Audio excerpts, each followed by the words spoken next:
Good morning, good afternoon, good evening, wherever you are logging on in the world, and welcome to the latest in our Infrastructure Intelligence Live series of events, organised in association with our strategic events partner, BECG. And today's event, I think, is quite a topical one, as indeed all of our events are. And it's an event where we're going to be looking at how do we influence government as an industry? How can the construction and infrastructure sector better connect with, liaise with, persuade politicians locally, nationally, possibly even internationally as we look ahead to the COP26 conference next week? But our industry, as we know, is extremely pivotal in implementation of quite a lot of government policy, whether that can be around the levelling up agenda, certainly in relation to net zero. A lot of the projects and plans around that will depend on our industry, and therefore how we and whether we engage effectively with politicians, I think, is a big challenge, but also an essential one for our industry. And to discuss the issues with us today, we have what I would describe as a stellar panel of experts from the world of public affairs, politics, communications, and indeed all underpinned with quite a deep knowledge of our industry sector as well. So I don't think we've got anyone better really to discuss what is a really important issue. Without further ado, I'm Andy Walker, by the way, the editor of Infrastructure Intelligence. We'll kick off today's event. If you've got any questions, then feel free to post them in the chat box, and we'll get to them during the course of the conversation following our speakers having spoken. But first up, we have Max Sugarman, who is the Public Affairs and Public Relations Director for the Railway Industry Association. Max manages RIA's lobbying and media engagement activities very effectively, if I would say so myself. In my opinion, the RIA are one of the most vocal and visible business associations in our sector. So I'm particularly interested in hearing from Max about how he goes about his business. He has past experience working on infrastructure and transport issues at the Institution of Civil Engineers and also at a corporate communications agency. He's also worked at City Hall in London and, interestingly enough, at the US House of Representatives, no less, which I think is a first, as far as I'm aware, for any speaker at an infrastructure intelligence webinar. Anyway, that's enough from me. Max, the floor is yours. Brilliant. Thanks, Andy, and thanks for having me on today.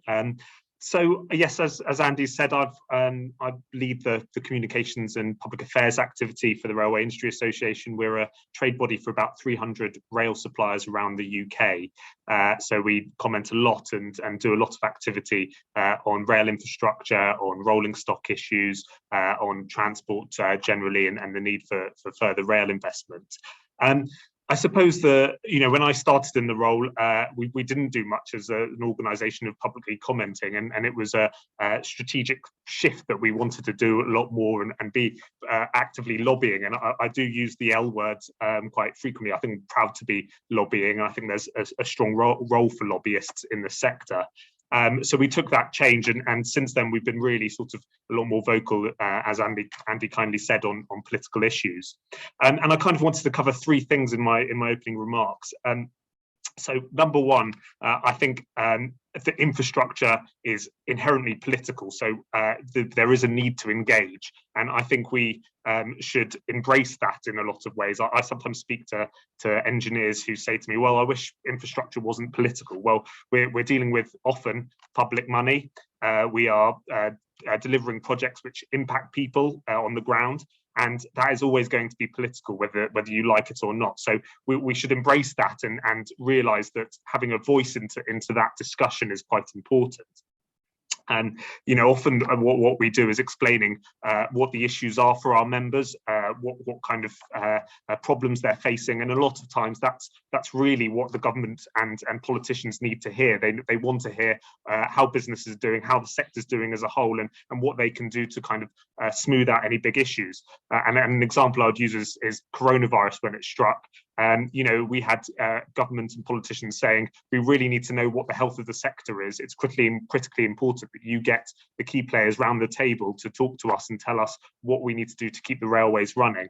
And things like that are pivotal for keeping the show on the road during a crisis like that. I suppose my second point would be that there's a huge number of issues to work on, and Andy covered some of them, but just the range of issues that I think we're all probably working on this call is vast. There's the net zero agenda with COP26 coming up, and we're calling for more electrification of the UK rail network and investment in hydrogen and battery trains. There's for my organisation, Control Period 7, the next funding period coming up from 2024 to 2029, and making sure that the government commits to a similar or more investment for that for our railways. There's the skills gap, which I think comes up at engineering webinars and events a lot of the time. We simply don't have the skills coming through that we need to deliver the infrastructure projects and the various other things that are going on. And we're not out of COVID yet, so I think that's going to be a big issue to watch, and we're going to have to see, how the society carries on. And one of the things that has been a bit sort of quieter is probably impact of Brexit and not made sort of the same amount of headlines, but I know it's an issue that companies are grappling with still. And I suppose the final issue is cost efficiencies. I'm sure we'll get onto the budget soon, but there is by no means lots of money left, and I think companies and engineers have to realise that we need to be delivering to cost, to time, and showing value throughout the whole process. And I suppose the third thing that to really cover is that we need to be really clear and simple on our asks. So often we get asked, by engineers to explain a particular thing they're working on and trying to convey that to politicians. But really, politicians unfortunately will not be, a lot of them, I know Laurie's on the call and was an MP and an engineer, but most of them are not engineers. Most of them do not have that detailed knowledge. And really they want to know, what does it mean for their constituents? What does it mean for the UK as a whole? How can it benefit people? And is it being run on time and to budget? And ultimately, we need to be really, focused on those end benefits. So, we do a lot on pushing for HS2, for example. We're really pushing on the benefits it can bring to the north, to the Midlands. Similar on rail infrastructure more generally, and the need of rail infrastructure to help support communities around the UK. And I think that's really important. So those three things I'd say are crucial for how we influence government. So that's the accepting infrastructure is political, covering a lot of issues that there are around and having a say in those, and then being really clear on those end benefits and really making the case in terms of what the benefits will be to the public and to the constituents. So hopefully that's given some starting food for thought, Andy. Thanks very much for that, Max. I think you made some really interesting points there, and I think one that really struck home to me was this. Almost the final one you made about. I've got to be careful what I say with a former MP on the call, but keeping it simple and relating what we do as a sector, as an industry, to communities up and down the country, because at the end of the day, we know that the work of infrastructure and construction does have a key effect on those communities. But sometimes, often, it gets a bit lost in translation, especially when we're having to sometimes decode as comms and public affairs and indeed journalists, what professionals are saying, and we need to try and represent that in a kind of a different way. I mean, that's why, all you guys obviously are so good at what you do, of course, but nevertheless, it's always worth remembering that, I think, when we're trying to get that message across. I'm sure that we'll explore some of those issues a bit more in the chat following all of our speakers, which brings us neatly on to our next speaker, which is Marie-Claude Hemming, who is the Director of External Affairs at the Civil Engineering Contractors Association. Marie-Claude has a wide experience of communications and policy activity, and indeed started a career in a public affairs consultancy. She moved to a policy role at the Federation of Small Businesses in 2009 before joining Seeker in 2012, where she's risen through the ranks to become Director of External Affairs, where she leads the team on all policy, public affairs and media relations activity. And I know was particularly involved in the negotiations and discussions with the government during the and the Construction Leadership Council during the recent coronavirus crisis. So I'm particularly interested in hearing from Marie-Claude, who I'm sure will have some interesting stuff to tell us about. Marie-Claude, over to you.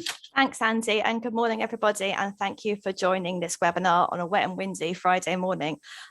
So for those of you who don't know, my organisation, the Civil Engineering Contractors Association, represents the bulk of those companies who build and maintain the UK's public infrastructure, and that's companies of all sizes, ranging from the very, very big ones right to the very small ones. So it's a diverse industry and which contributes a substantial amount to the UK economy.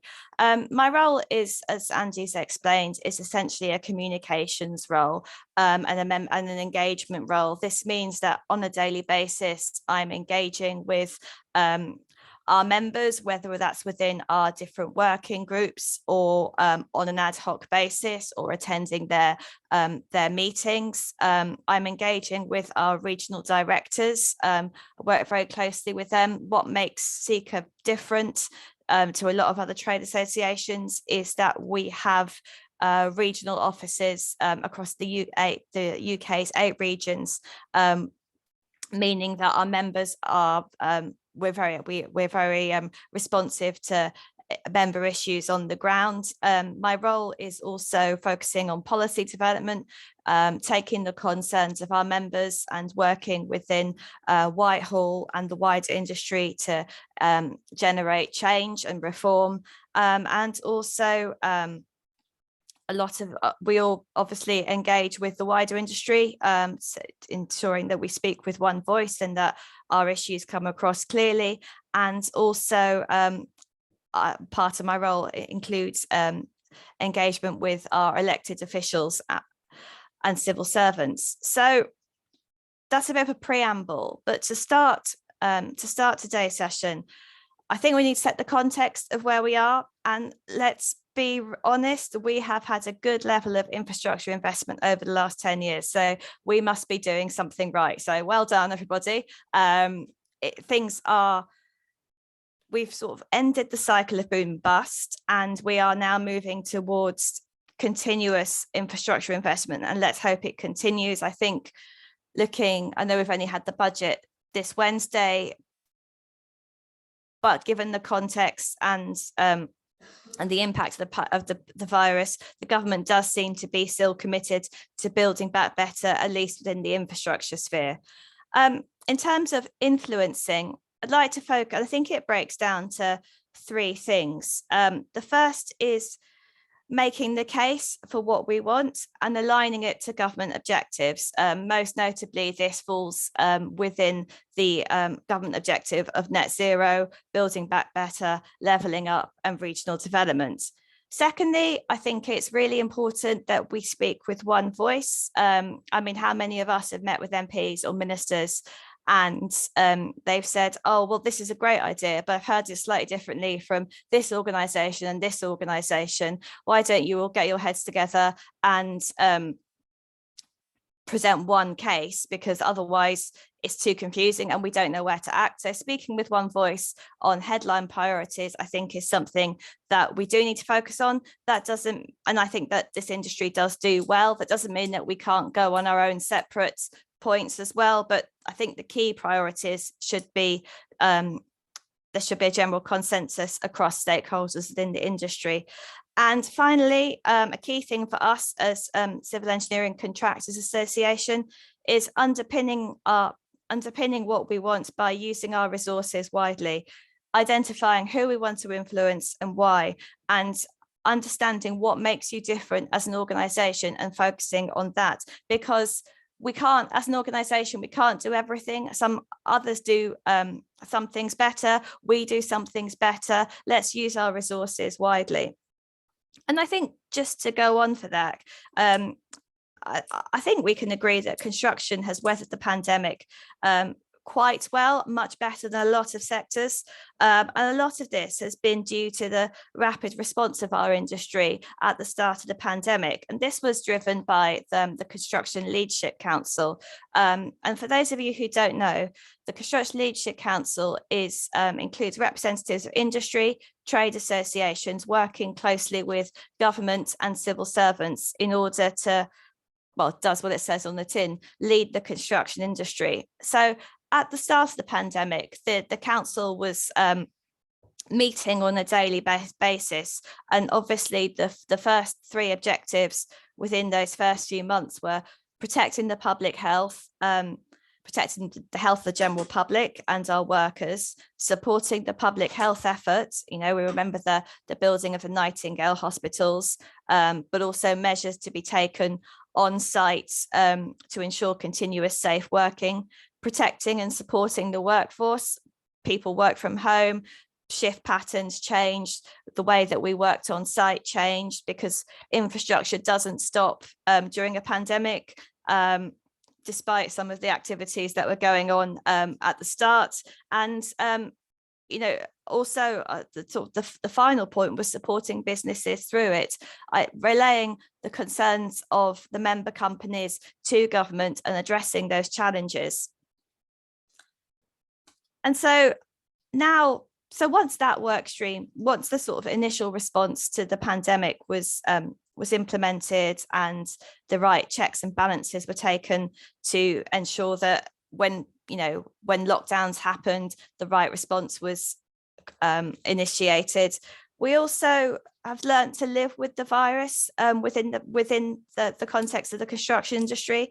And now, as we live within the context of managing the pandemic, specific work streams have developed with the Construction Leadership Council to drive real change across the industry. And a lot of that has been down to the fact that we've adopted a new online working practice. I know that people aren't big fans of online working, but the facility and the function that we have does enable us to pack more in, meet more regularly without having the setting up the meeting, traveling to London, and as a result do a substantial amount more to shape the way the industry goes forward in the future. So I think that's probably coming to the end of what I've said, because I can't actually read what I've written.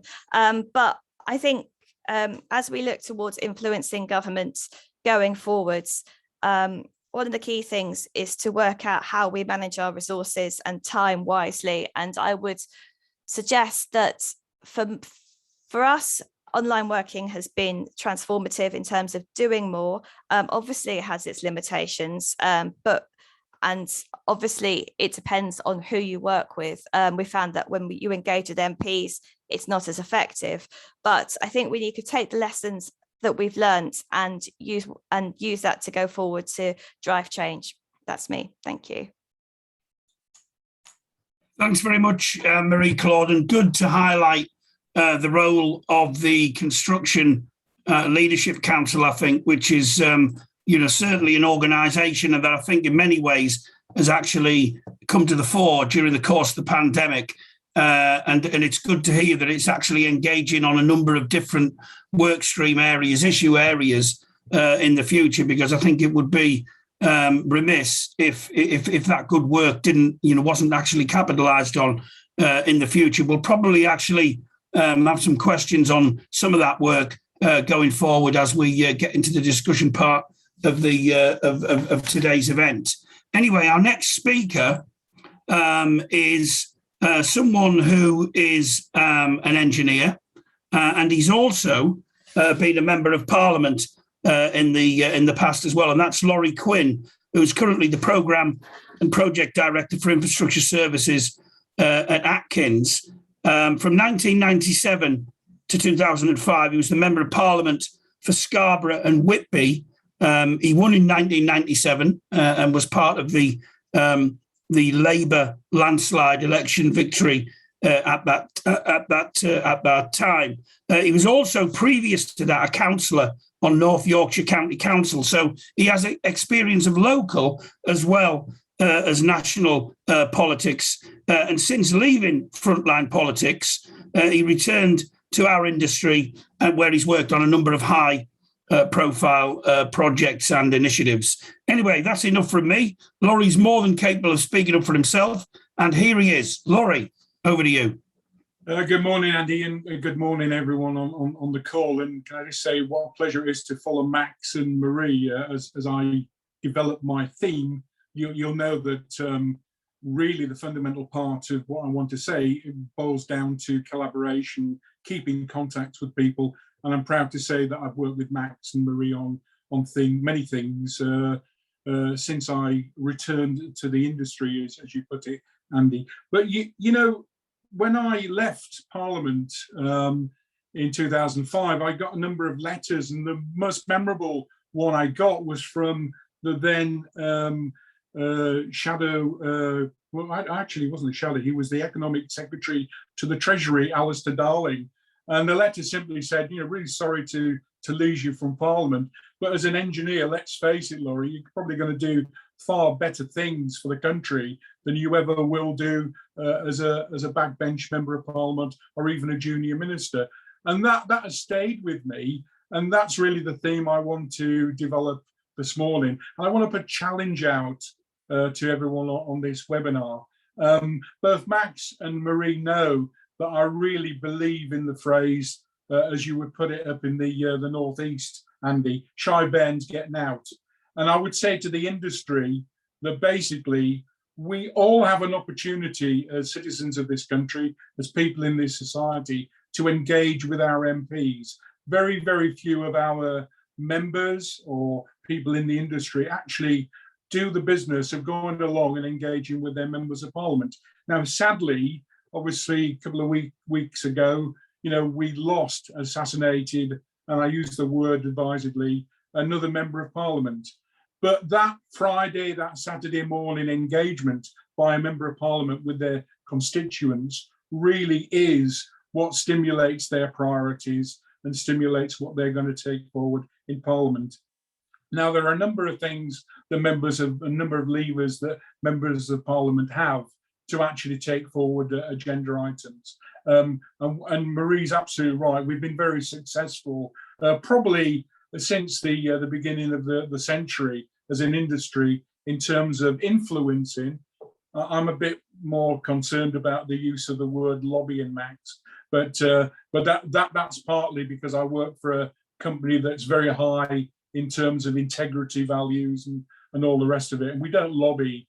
We try to influence, we try to shape opinion, we try to engage with people in the company that I work for. And I'm unique in the sense that I'm delivering real projects, but I've also got the background that Andy outlined since I was in Parliament. But what I would say is there are a number of things you can all do and you can get your members to do. Obviously, writing letters, that's still a useful way.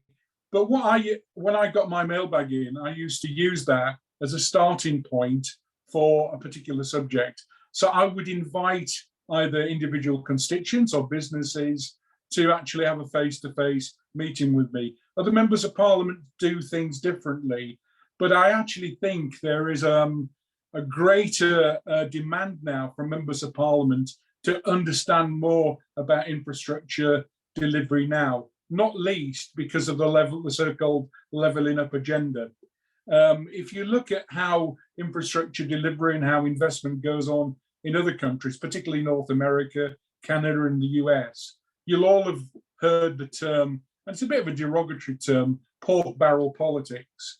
But it means that if you're if you've got some particular political influence in your party, that your party is going to do the utmost to try to make sure you get your pet schemes in your district or your constituency. And we're seeing more and more of that in terms of what I believe is the emerging levelling up agenda. So MPs want to know what's practical, they want to know what's deliverable, and they really do welcome conversations with people like ourselves.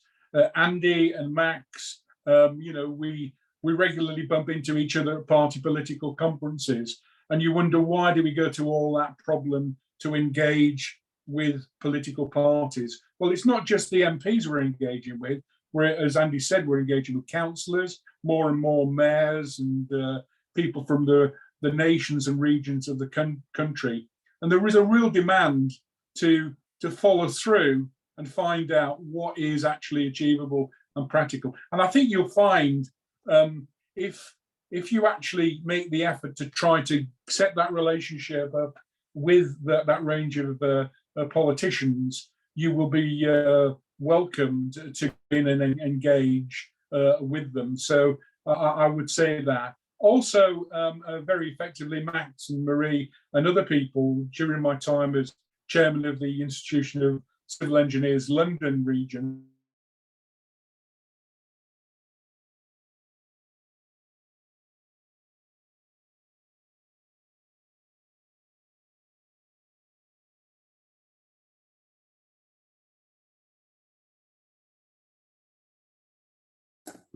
It looks like Laurie's actually stopped speaking. I don't know whether that's the same for everybody. It appears to be. We'll wait for Laurie to get back to us in a second. So hopefully he will. But obviously there's been some sort of broadband sort of freeze on his computer. But we'll pick him up again. I'm sure he'll log back in a second, and we'll get him back. In fact, it looks like he's actually logging in now. I thought it was interesting, what he was just about to say about how how you're actually received when you're actually reaching out to politicians. And in fact, here he is again now. So my little bit of filibustering, to use a topical political term, looks like it's actually borne fruit. So Laurie, if you just pick up where you were. Andy, 30 seconds just to finish off. No, it's fine. Go on. You're all right. Plenty of time. This illustrates why face-to-face is always a better way of engaging with people. But I was just saying that Max and Marie and we were quite involved in lobbying, influencing the shaping of the London Regional Manifesto with all the candidates for the mayoral elections, and we had effective hustings meetings that we organised, and they went down very, very well in the London area. That's the type of thing we can do. I've also, since I've been an MP, organised events like lobby sessions in Parliament, where people from the industry, railway industry, or civil engineering in particular, have gone in and engaged with MPs in particular on their own turf. Max and I, we've made representations into committees, at select committees, and committees in the sense of regional government. So there's a wide range of opportunities there. And all I'd say to this audience is, going back to my original point, shy Ben's getting out. Don't be overwhelmed by these people. They're just ordinary people who happen to have been elected to the office they're held, but they do have a gap in terms of their knowledge. And that's why it's very, very important that this industry, really for the future of the country, really does shout a lot louder. Marie's right, we've done a lot better in the last decade perhaps, but we can influence much, much more than perhaps we have. So give it a go.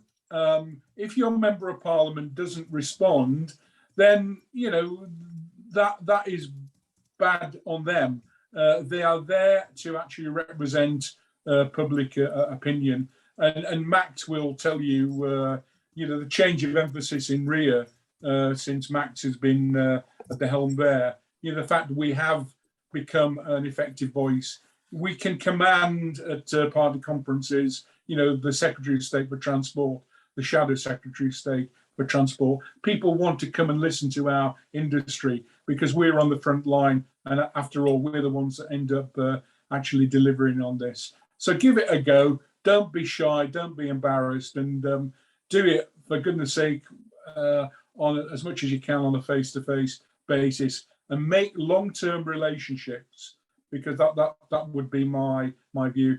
And just to close, am I a poacher? Am I a gamekeeper? I don't know. I'm just someone who's interested in the subject. And to reprise Peter Mandelson, name dropping this morning, Peter Mandelson accused me of being a recovering politician, almost like it was like being an alcoholic or something. I think he's right, but when you're in the industry, you're in the industry for the good of it. And I'm sure when I retire, I'll still be lobbying, influencing, and trying to shape this. That's all for now, Andy. Sorry about the glitch on the technicalities. Thanks. Thanks for that, Laurie. And I think the point that you finished on actually works both ways, really. You know, once you're in, you're never out. And whether that applies to politics or this industry, the other way around, it's interesting the number of people that I'm sure we all bump into from time to time who have had a influence or have been influenced by this industry. And it kind of stays with you, really. And I think maybe that's something to do with the fact that the projects that the industry actually works on and builds and leaves behind, hopefully, if they're done right, stay with us forever. So I think that's really interesting as well. And I think the other point that you made is absolutely crucial. And I saw a number of heads nodding around the room. And that was about long-term relationships as well is absolutely key. There's nothing worse than just hearing from someone once and then that's it. And sometimes it might be that you don't necessarily chime, your demand doesn't necessarily chime immediately with what's going on, but you do have to, keep plugging away at it as well. And you eventually, hopefully, will find an echo. So again, those sort of sustained relationships are really important to develop. Our next speaker is Becca Groundwater, who's the head of external affairs at the Energy Industries Council, a business association working in the well, as the name implies, the energy sector, with a lot of members involved in, I think, oil and gas and other aspects of energy as well. She joined the EIC in December 2020, having previously worked for more than a decade, working for politicians in the UK, Scottish and European Parliament. So again, someone with experience on both sides of the, I won't call it a fence, I'll call it an open door or a gate, so that we get the right kind of message across. She previously worked as well for the Oil and Gas UK Business Association, where she represented the energy industry at various local and international events. I think she also has some experience of the Scottish Parliament as well, which, being based in Aberdeenshire, is hardly a surprise. So she might be able to give us some insights on that score as well. So anyway, Becca, the floor is yours. Thank you. And hi to everybody today. I have spent most of my working life working for politicians, so councillors, MSPs, MPs, MEPs. So I have the experience of what it's like to be in those offices, to be doing campaigns, to be doing the best for the constituencies, and how that messaging ties back in a ministerial capacity, and what the parties are looking for and how to engage with them, and how to showcase what you have. I'm now with the EIC. We're a membership organisation for the supply chain within the energy sector. So we are energy agnostic. We cover all of the energy technologies, and we have offices in Houston, Rio, Dubai, KL, London, and obviously I'm based in Scotland. And we engage with all policymakers at all levels. So we work in the Scottish Parliament, in the UK government, we work in Europe. I work with the regional offices to amplify the messaging there. And we engage not just with our members, but also the trade unions and with the other bodies, and I think this ties back to what's been said, is that you amplify your voice, and if you can come at it from a particular perspective where you have that wider backup, you're much more able to shift the narrative and help it. And what I also find is that engaging with those who don't necessarily agree with you or who are coming at it from a different angle is also very useful. You have to know where they're coming from, you have to know what they're saying, and you have to have that communication to be able to shift the dial on whatever policy it is that you're working on. And covering the entirety of the energy supply chain, we have a lot to deal with at the moment, and we're looking at all technologies and how that ties into the 10-point plan, to the levelling up agenda. How do you protect the regional supply chains and not become anti-competitive? And how do you work with the politicians in each of those areas to showcase your membership and what the organisations are doing in order to gain that traction? And Laurie, it's what you were saying there, it's that longer term relationship building. And that's exactly what I've done. I've been with politicians who are still active or who are now in other areas. And you keep working, because it might not be the top of your priority list today, but you don't know what's coming down the road, and you don't know how the conversation will change. And if you look, none of us knew what COVID would bring. None of us knew COVID would even appear. You look at how the energy conversation has changed over the last 3 years. We're in a place where none of us really thought we would be. And actually having that wide ability to engage with a whole variety of people, it helps you. And it's that relationship building and the being able to go into any level of government and any parliament and be able to have your message heard. I will own it. I am a lobbyist. Max, I'm with you on that. I think, unfortunately, and this is what we find with some of our members, is that lobbying makes it seem a little bit murky, perhaps. We're facilitating those conversations, and we do it openly. In the Scottish Parliament, we have the lobbying register. In the UK, we have the lobbying register.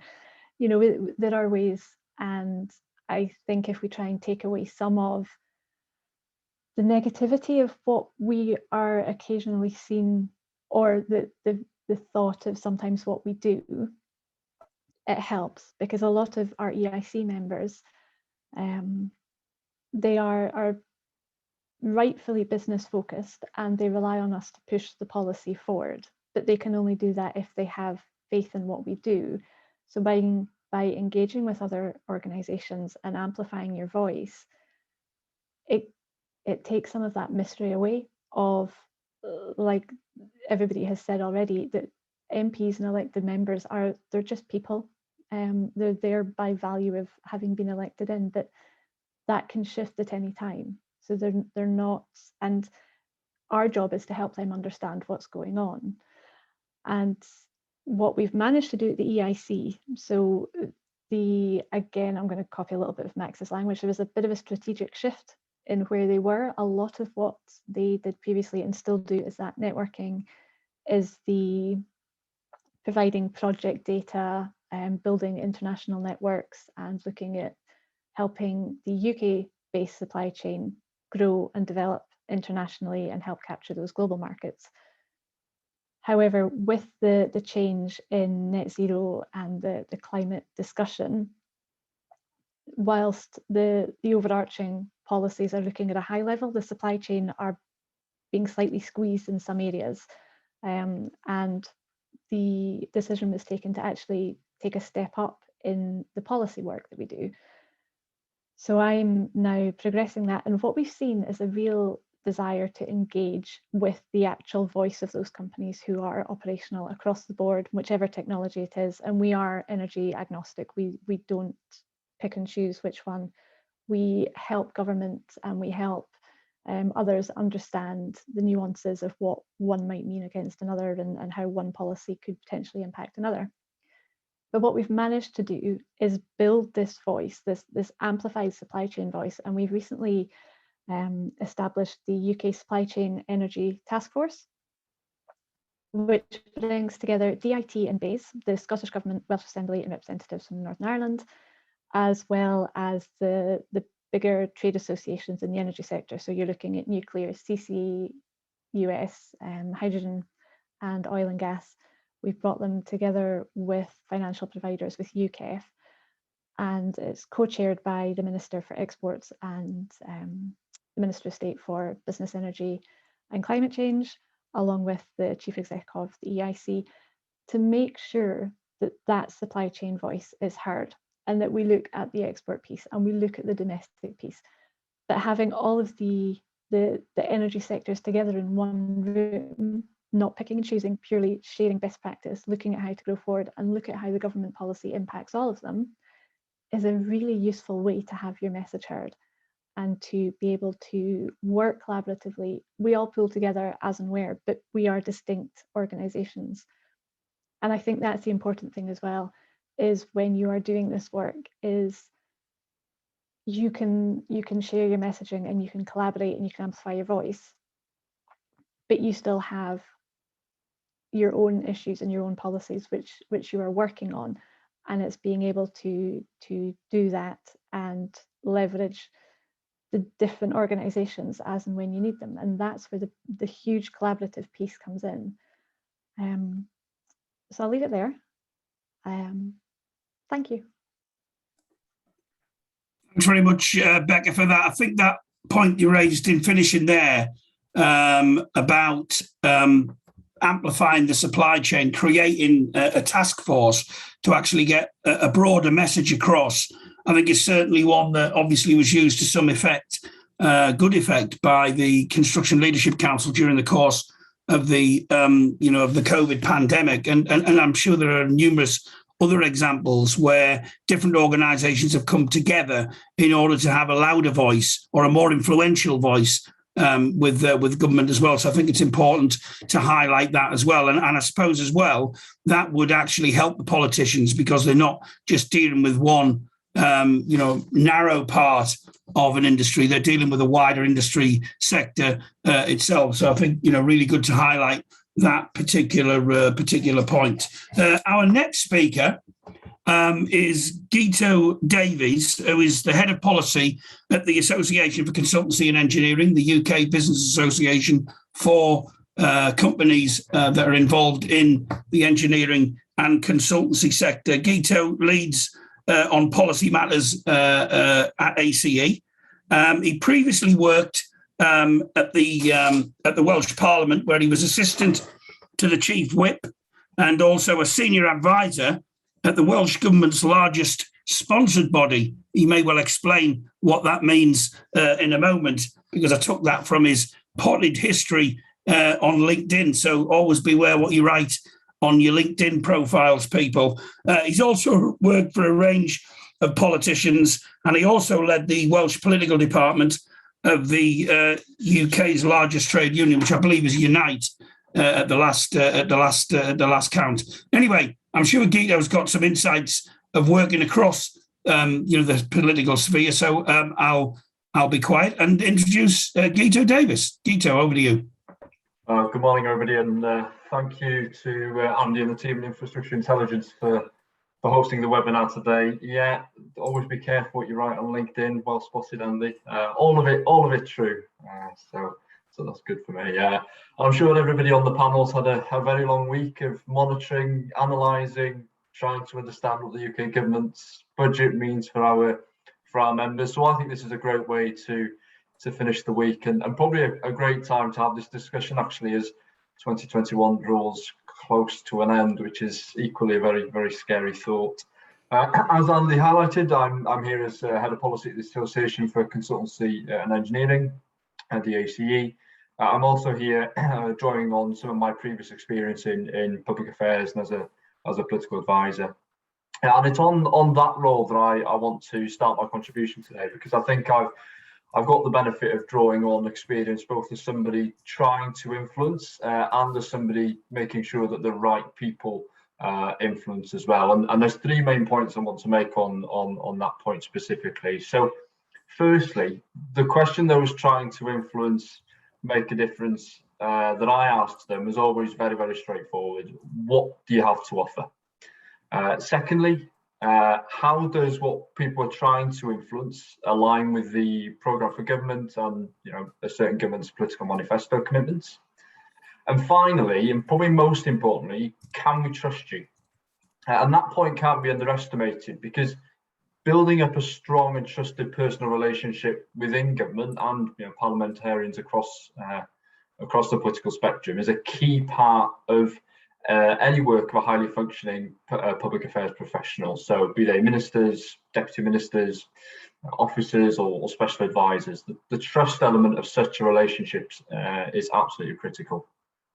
Now that second point I made on what we're trying to align with government is fundamental, because certainly from an ACE perspective, it's trying to be a two-way link between professional consultancies and engineering companies operating in the social and economic infrastructure sectors and the government. Now, in practice, that means positioning ourselves as key bridges between government departments and members that they're trying to speak to, and being in that position is absolute gold in value, because in turn it gives us a strong relationship to then move our attention to the other side of the bridge and try and influence government depending on what our members are trying to say. Now, just as we're all here on block today talking about the issue, we should also recognise the strength of operating on block when it comes to influencing or lobbying. Now, from an ACE perspective, I know Marie-Claude fairly well through our collaboration on the Construction Leadership Council. And I think that's a great way of showing how influencing in many ways is a numbers game. Now, I'm on the issue of numbers, I'm just keeping a careful eye on the time that I have left to speak. And I want to touch on the issue of time when it comes to influencing, because time is precious for decision makers, particularly parliamentarians. Parliamentarians in particular, not all of them, but a lot of them have fixed terms and only a limited amount of political time span in which they can get things done and try and make a difference. So whether that's standing up for their constituency as a backbench AM, the time that they have to learn about an issue, to be an advocate for a cause that matters to them, or if they're in government, to pass legislation or to amend it, or even to try and scrutinise government. And ultimately, those that can convey a complex case in a clear and direct way will get a better hearing than those who can't. So those who understand the pressure on politicians' time, who direct their communications at the right stage of a piece of legislation to the right committee or the appropriate official, advisor or minister, will make more of an impact than those who don't. And that sounds quite cutthroat, but in the world of influencing and lobbying, that's just how it is. So when it comes to trying to influence legislation, for example, which at times many AC members try to do, the rule of thumb is always the earlier the better. Now, given my previous roles and as head of policy for a UK policy team living in Wales, I've obviously got a strong connection to the devolved context.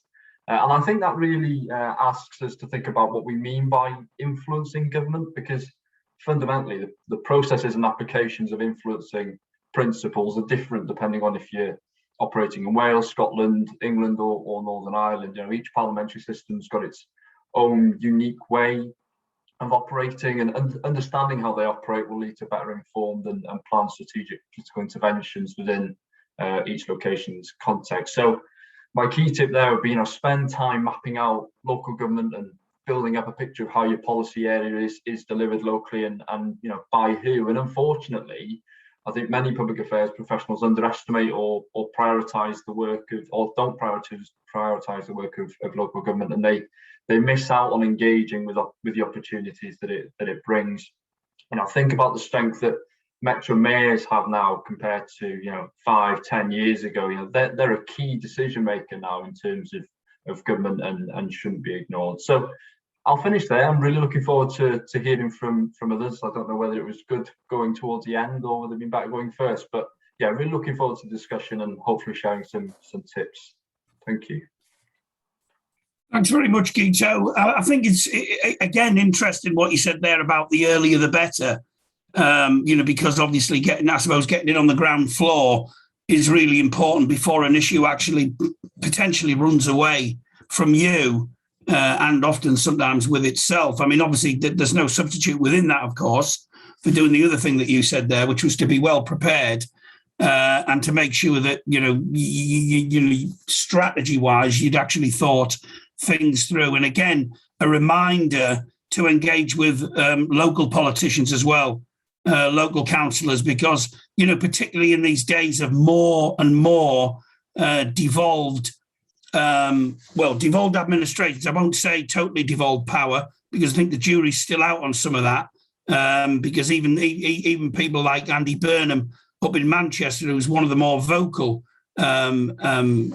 metro mayors, as is Andy Street in Birmingham, they have limited powers, but nevertheless, they are getting increasing powers. So I think we shouldn't forget those areas for engagement either. It isn't all about Westminster, and nor should it be either. So a couple of interesting points there maybe for us to mull over in the discussion. Anyway, we need to move on to our final panelist now, who is Alex Chaliner, who is the Managing Director of the public affairs company Cavendish Advocacy. Like many of the people on our panel, Alex is someone who has had experience of both advising clients across a range of sectors, including August organisations like the Met Office, the John Lewis Partnership, no less, the Canal River Trust, and also Crest Nicholson Group. He's also been involved in advising politicians as well, and indeed was a former advisor to one of the London mayoral campaigns as well back in the day. Alex has got quite a lot of experience in this sector. I won't embarrass him by saying how many years exactly experience he's got, because anyone can just go and find that out by Googling his name or checking his LinkedIn profile, which, as Guito pointed out, is totally up to date and absolutely on the money. Anyway, Alex, over to you for some insights, I'm sure. Thanks, Andy. It's always a pleasure to be introduced by you. You're bringing up things all the time that I've forgotten myself. So that's always fantastic, and great opportunity to be with colleagues this morning, talking about how we get our message across to government.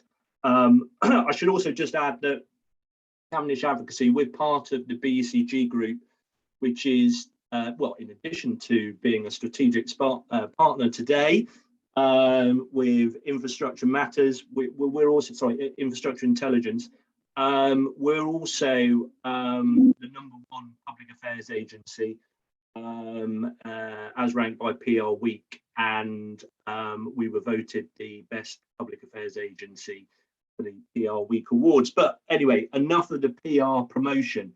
Let's get down to the nitty gritty.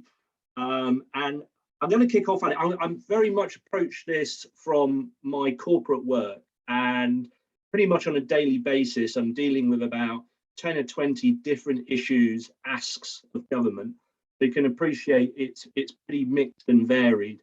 But I do focus a lot because it's an area of passion for me, as Andy outlined within the built environment. And it's certainly those sectors at the moment that I probably think are creating the biggest demand on my time, whether that be looking for exemptions from the residential property development tax in a legal way, I hasten to add, right through to looking at how we're changing the building safety fund, through to general promotion of leading developers and housing associations. So it's very much that focus I'm looking at life at the moment. And Andy, I was really struck, my first point very quickly is I was really struck by your blog piece post-budget about the lack of delivery, which I thought was really interesting.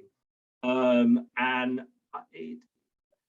the thing I always remind our clients about is that pretty much, we're midterm. It's so easy to think that, to forget, but we're almost 2 years through this parliament. I mean, with a pandemic, it's just been a complete curveball. And I think probably the best way to look at it at the moment is that government is playing catch up, and it's playing catch up at a furious rate. because it has been so massively distracted by the last 2 years. So I think in terms of colleagues today on this call, always keep routing that message back to delivery. It's going to be absolutely key. And in particular, and I'm constantly looking at it myself, and I've got a copy right next to my desk, is the manifesto for the Conservative Party in the 2019 election. Always route it back to that. There was plenty said about energy, infrastructure, roads, rail. This is a government that is going to have to demonstrate to the country, either in 2023 possibly, or 2024, about what it's achieved. There will be a natural assumption that they dealt with the pandemic, we're out of it, that's fine, that's dealt with, hopefully.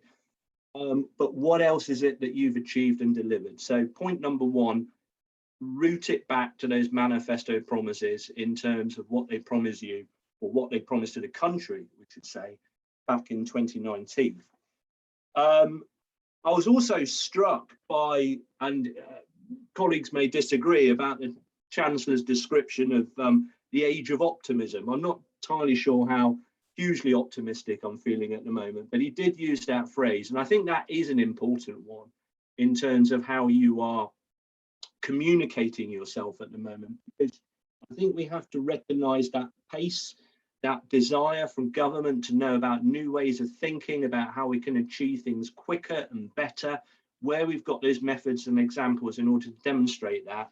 Make sure they're front of mind when you're communicating with politicians, because I think that that is going to be one of the key areas they're going to be interested in. And for goodness sake, don't hide your light under a bushel. If you've got something new, if you've got something different to what the rest of the industry can achieve, get it out there, get communicating it now, because ministers and key advisors are going to be very interested in it. My third thought, which I think is pretty much always at the back of my head, just putting COVID aside, coming back to Brexit, which is easy to forget when you come through the pandemic, but we're at a stage where Britain is still trying to re-find its place in the world, and I think the emphasis put on brand UK PLC by this government is so important. And I think it's an important message for colleagues to remember on this call.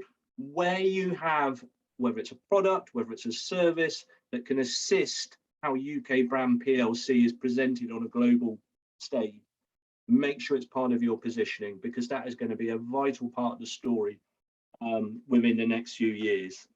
Levelling up, I'm going to mention it, and we're probably going to be bored to death with this issue by in about 2 years' time, 1 year time. But it is the defining theme of this government. So quite simply, I'm always encouraging clients, look at your regional base, look at where your centres of distribution are, look at where your employment force is organised. If it's in areas which regionally are important to this government, get that message out, get site visits, get ministers up there, give it that profile, because otherwise you're missing a complete trick. And last but not least, and I was really struck by what Laurie was saying, because I always find it fascinating hearing from a local member of parliament or somebody who's done that job. And there was so much in so much truth in what Laurie was saying. I'm very struck at the moment. I'm interested in what Laurie thinks, that MP, your local MP, whether it's a minister or not, they are ferociously busy on a Friday, Saturday, Sunday afternoon.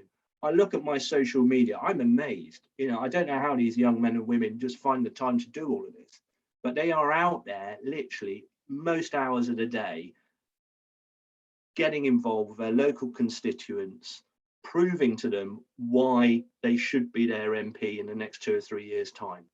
So I think that where companies have got good news stories that they can communicate with their local MP, you're looking a gift horse in the mouth. So just go out and do it.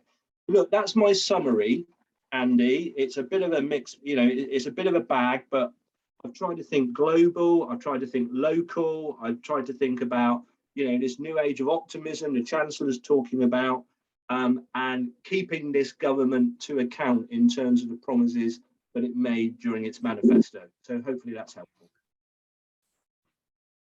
Thanks very much, Alex. We've got about half an hour for discussion, so I would make my usual appeal to all of our panelists to be as brief as you possibly can when I throw some questions around.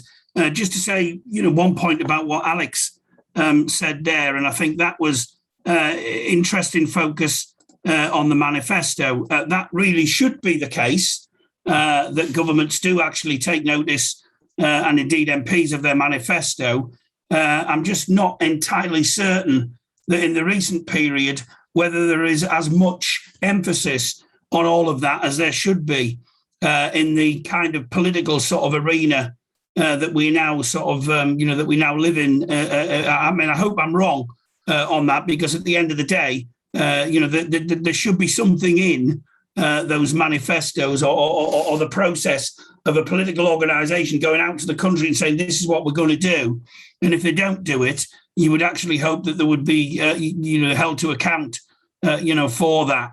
But anyway, that's probably a bigger discussion, probably for a general election campaign. Who knows? Anyway, I'm going to kick off with a very, quick a question to start things off, and that is how easy do you find it to get an echo for what you're talking about, for what you're engaging politicians about? Do you find that, I mean, a number of our panelists spoke earlier about, the need for a sort of, don't give up, keep knocking on the door. How easy do you find it, in engaging people on some of these key issues that we all have to deal with? And I'm going to put that question first of all to Max.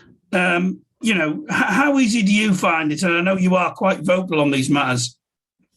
Yeah, so I think we find it of course depends on the particular issue, and the panelists have covered to try and make it as relevant to an MP or to the politician that you're speaking to. And I think you've got to really. The best arguments are made with solid evidence. If you can show that you've got the facts on your side, if you can bring companies together and organisations together. We sent a letter out, an open letter to the Prime Minister on HS2 a couple of months ago, and pushing for the Eastern Leg, and we got 60 of our members to back it, and it had far more weight and impact because we had those organisations backing it. We've done similar things with electrification, for example, where we've gone to some of the various trade bodies and organisations and had their backing for electrification too. So that, I think there's the first of all, making sure your evidence right, but second of all, building up sort of as much of a coalition as you can behind an issue, and backing for an issue will have that impact. And of course, it will depend on how well you do that and how effective you are. But the good thing is that I think this is a government that is keen to engage. We have a sort of good engagement with the Department for Transport and for BEIS and Department for International Trade, and I think they do want to hear from businesses. So I think that's a positive to start with. Very much, Max. Laurie, when you spoke, you said that you thought that there wasn't enough members of our industry who were actually engaging proactively, with MPs. I mean, for those who maybe are a little bit shy of putting their foot into the water, what would your advice be to them, and how would they go about it? Well, first of all, know who your local representatives are in terms of your own individual circumstances. And can I just touch on one of the points that Guto made, which I think is really, really important? That's that question of time and timing, because quite often, people come into a debate when the debate is raging. People in our industry, we're generally at the forefront of projects and schemes. So we should be, particularly with that local perspective that Alex talked about, we should be focusing on that. And a really good example of what I've been involved with recently, not too far from where you are, Andy, today, is the Freeports agenda and what's going on up in Teesside, and you've heard me speak quite passionately about that part of the world before. you've got to really know your territory. And the other final thing I would actually want to add in, and maybe Guto wants to comment on that, we have these things called all-party groups, which are special interest groups within Parliament. I'm a big advocate of actually using those to frame an interest in a particular way. And Atkins, and speaking up from the company I work for, we've been one of the sponsors and one of the organisations that really been behind the net zero agenda for some time now. And because of that long-term interest, because we've influenced the consideration and the debate within Parliament, we are a respected commentator. We get invited to commentate on these things. And there's a number of areas, energy, housing, etc., that we as a company have actually got involved with all party groups. And of course, what we've done with Max in terms of RIA and high-speed rail leaders, etc. But really, I think our members, the people in our industry, our community, just need to do a checklist. Do they know who their MP is? Do they know who their representative is? What are the problems in your local area that they're trying to solve at the moment? Can we influence that? I don't know if Guto wants to talk on the time point, maybe.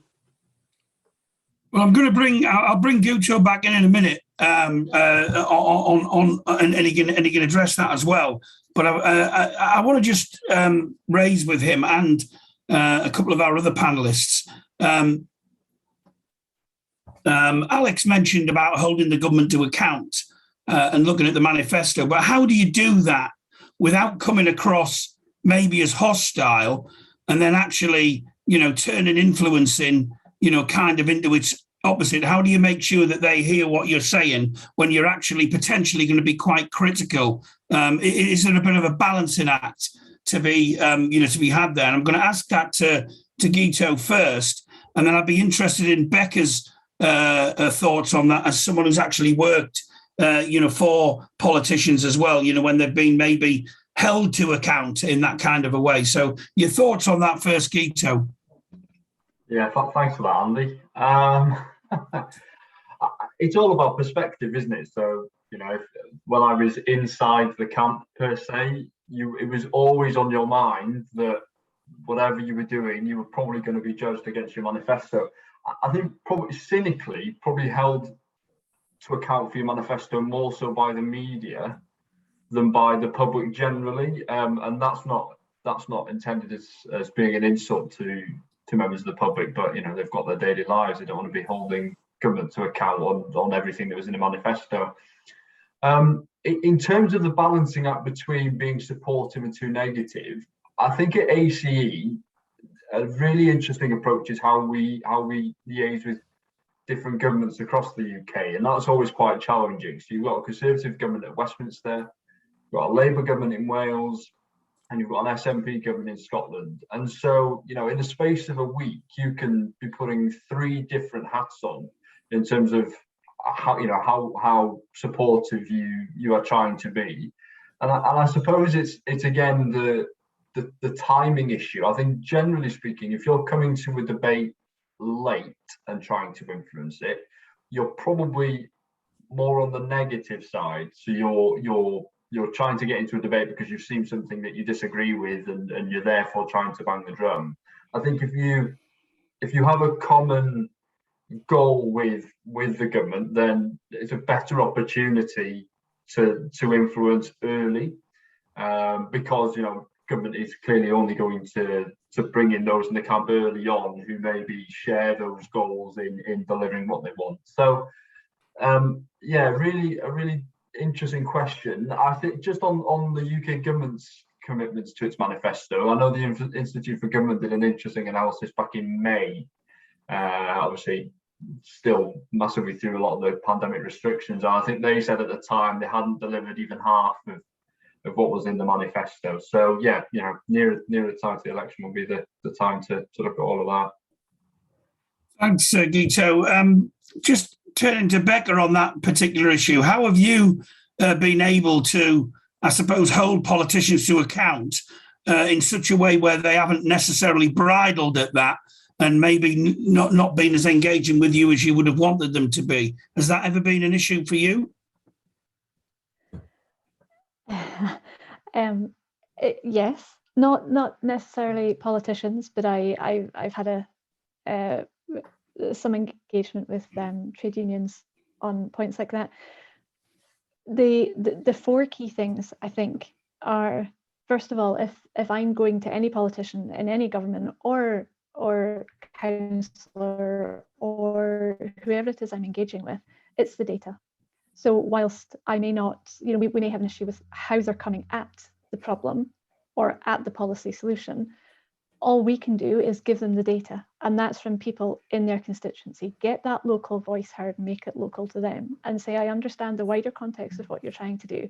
I understand how that ties into your overarching message, but actually in a local perspective, this is what's happening within your constituency to those who you represent, and get that local voice into them and make them see it.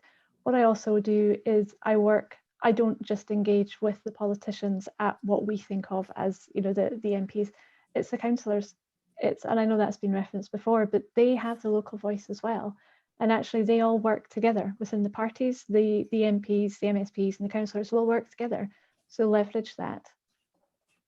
And also it's that, again, it goes back to that long-term relationship of make yourself known. I'm in your constituency. You might not want anything from me now. This might not be a policy objective at the moment for you, but I'm here, come for a coffee, and then their staff know who you are and you're known to them. So next time you go, 6 months down the line, you've got that existing relationship, but leverage not just the person you're targeting, but also go around them so that if they don't agree, you have other avenues in which to assert that pressure for them.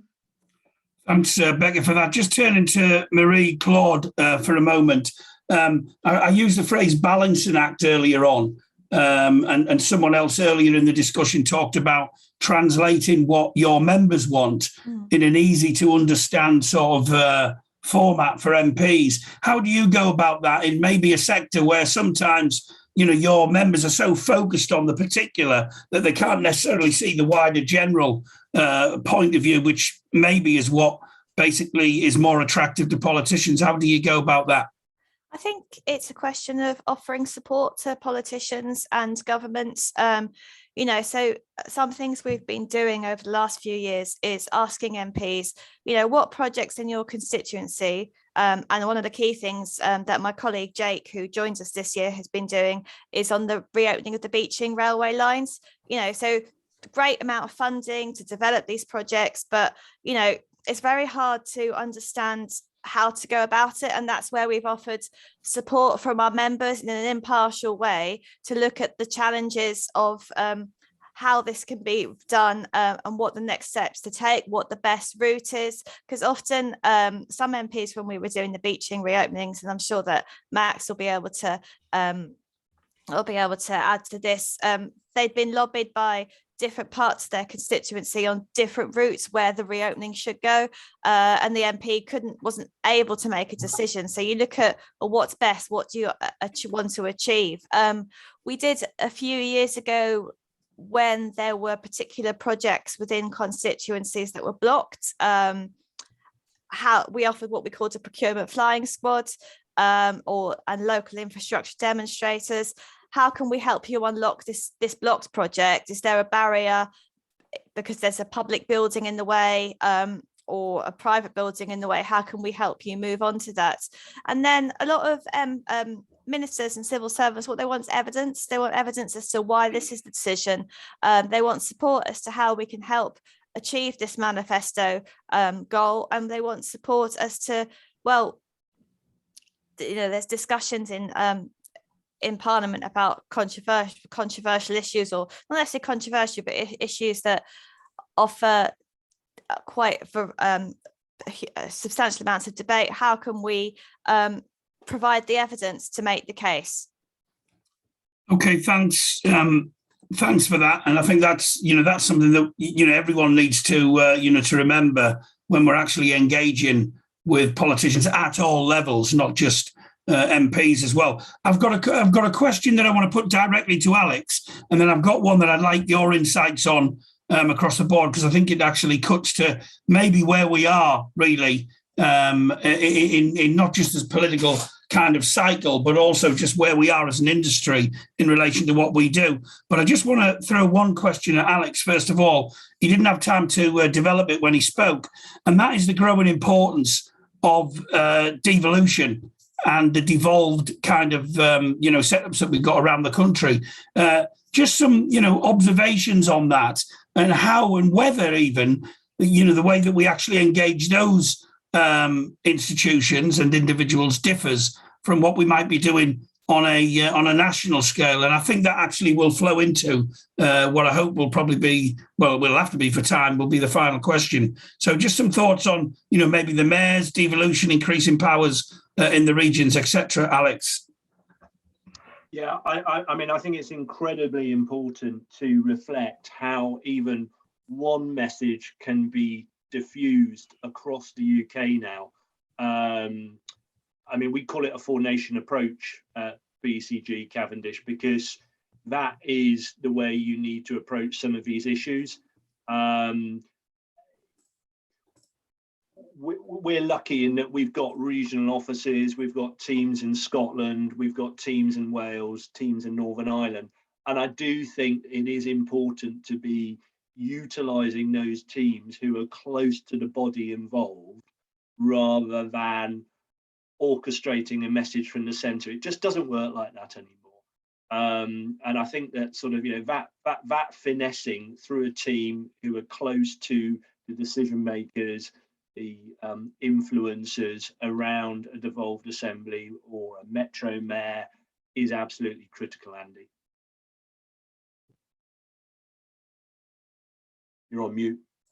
Yeah, the first time today. Yeah, thanks for that. I think that that point about engaging local voices, which kind of brings me on to the to my next question, and that is there's no question whether we're not here necessarily to deconstruct the phrase levelling up, and because we know it's a politically loaded phrase, but nevertheless within that whole process there's been a lot of talk, and there is on nearly every webinar that we ever hold, about social value being absolutely critical for all projects, and that's obviously going to be really important as a part of levelling up, irrespective of your view on that. And Alex spoke earlier just then about local voices. So how, and it won't always be possible, but how can you enlist the public in your influencing activity? And do you even need to get the public involved? It won't always be possible, but there are some times when you can get the public involved and on your side in order to amplify a particular ask or a cause. And I want to put that question, first of all, to Laurie, who has probably had some experience of that, I would have thought. Yeah, in actual fact, it's a very good topic to actually link into this debate. Again, speaking for the company I work for, we've invested an awful lot of time and effort over the last couple of years into the whole social value approach. And what we've found is, alongside that, we've had a regional and a local dimension. I mean, I mentioned the really big progress that we've been making up on Teesside with free ports, etc. We've had a long-established office in Stockton in Teesside, and the fact we've got people there who are working on social value type projects, particularly doing some of the mentoring work for the future generations of people who are going to be engineers and across the board delivering infrastructure in this industry. The people who are buying the projects, they're obviously going to be attracted to think that their constituents are going to be able to deliver their projects. And the fact that you've actually got that, again, coming back to relationships, which Becca's touched on a couple of times, we've got that relationship with that wider community. And when you look at areas like housing, when you look at areas like the social benefits of what infrastructure brings, particularly in transportation, we actually are delivering something which is resonating from what the wider public want. and it's a bit like the old adage, a puppy is not just for Christmas. Well, politicians, they are all time limited. They're only as good as how they do at the next election. And what I find interesting to contemplate about the devolution agenda that Alex commented on is that if Treasury are giving money to metro mayors or local people to deliver particular projects, who in the minds of the public gets the credit for delivery?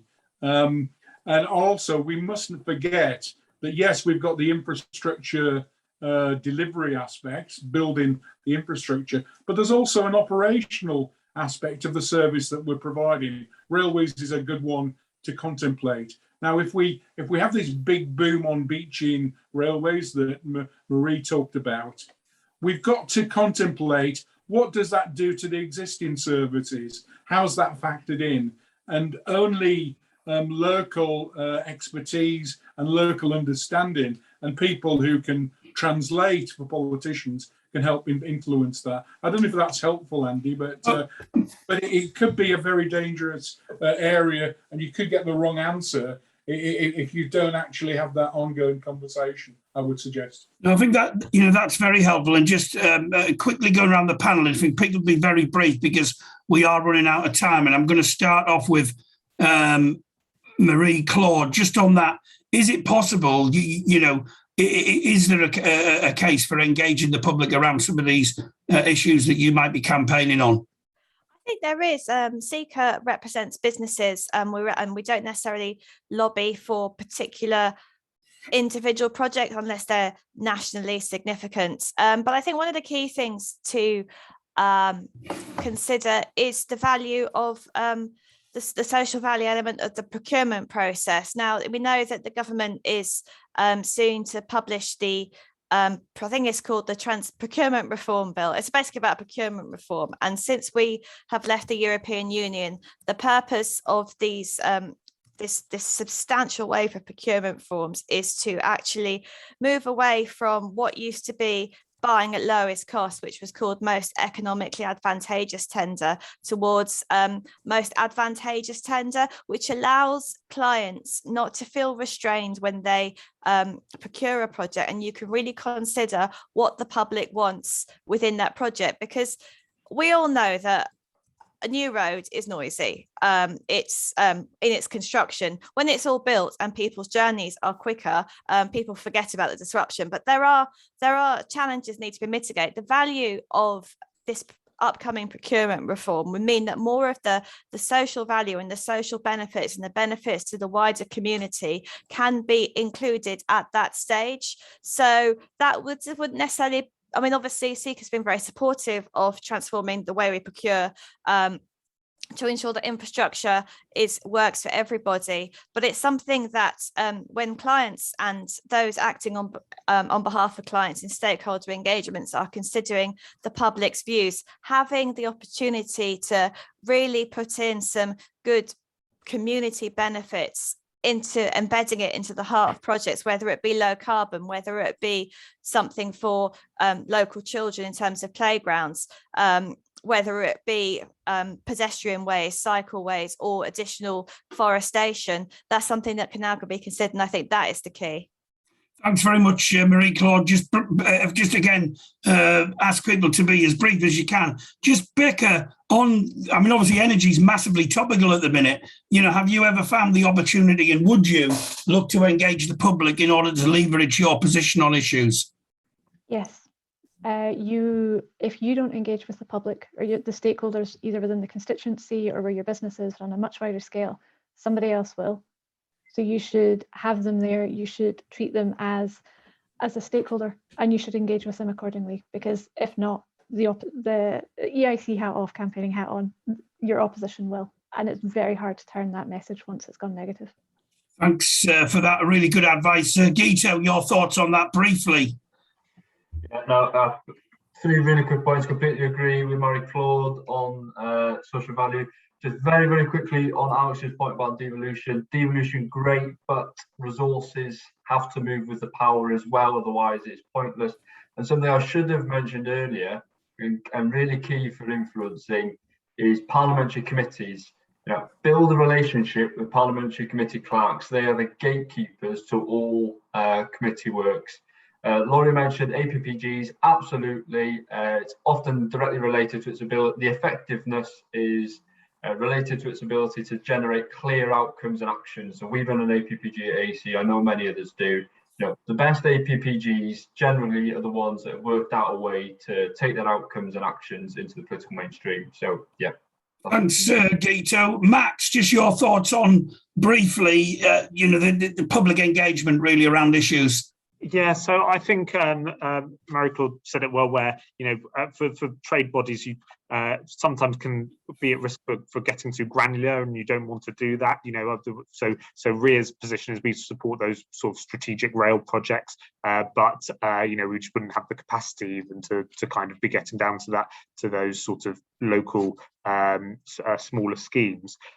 But you need to have the public on side for what you're doing. You need to be thinking about what the public reaction would be. There's a whole way of tactical ways of doing that, from polling and things like that, to just thinking about when you issue a statement, how does it look to the public, and what's their view on going to be. If you're a bit too sort of industry focused, or you're a bit too technical, or you're using too much jargon, your message is just going to get lost. So I think those things are really important. Thanks, Max. And just finally, Alex, for an industry that has such an impact on communities and on the public, surely we ought to be, whenever we can, engaging with them to gain their support for what we're trying to do, shouldn't we? Yeah, I mean, the more the better, Andy. I mean, it's it is such a no-brainer. I mean, what I would say, sometimes the process is very challenging, and that's the whole point. The whole public mood can shift, it can swing, it's fickle. Some days it can love you, some days it's the opposite. But that's the whole point about it, and I think that's why people find it scary. But there's a reason why it's scary. But picking up what Becca's saying is that if you don't do it, somebody else is going to do it, and then you're in real trouble. Thanks very much. I think that's a salutary warning to finish on, but also really good advice on this particular issue. As always, we ran out of time, so I'd just like to thank all of our panelists. I'd like to thank Max Sugarman from the Railway Industry Association, Marie-Claude from the Civil Engineering Contractors Association, Laurie Quinn from Atkins, Becca Groundwater from the Energy Industries Council, Gito Davis from the ACE, and last but not least, Alex Chaliner, the Managing Director of Cavendish Advocacy, and our strategic partners, BECG. Thanks as ever for their support, and thanks everybody for taking part, and also for those who are watching again or watching for the first time on our YouTube channel. Just remains for me to say, quick plug for a very important webinar that we've got next week on the future of UK energy policy on Tuesday morning at 10 a.m.